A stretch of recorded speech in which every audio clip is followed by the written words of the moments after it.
کہ آپ کا نام میرے نام سے جدا ہو، اور اللہ نے گوارا نہیں کیا کہ آپ کے نام سے ابو بکر کا نام جدا ہو. یہ اللہ نے گوارا نہیں کیا، اللہ نے گوارا نہیں کیا. یا رسول اللہ، رب فرماتا ہے آپ کا نام ابو بکر نے لکھوایا ہے اور ابو بکر کا نام اس کے رب نے لکھوا دیا ہے. یہ عقیدہ ہے جناب صدیق اکبر کا، یہ عقیدہ ہے جناب صدیق اکبر کا کہ ہم نبی پاک کے نام سے اللہ کا نام اور اللہ کے نام سے نبی پاک کا نام جدا کر سکتے؟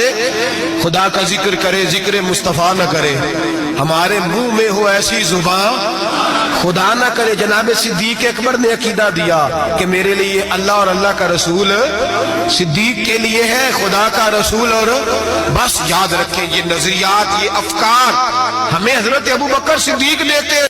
جی، آپ اسلامک ویڈیو پیر اعظم رضا قادری کی واقعات بیانات تو دیکھنے کے لیے میرے channel Hamza Ali Islamic video پیر اعظم رضا قادری کو سبسکرائب لازمی کر لیجئے. اگلی ویڈیو میں ملتے ہیں، دعاؤں میں یاد رکھنا. اللہ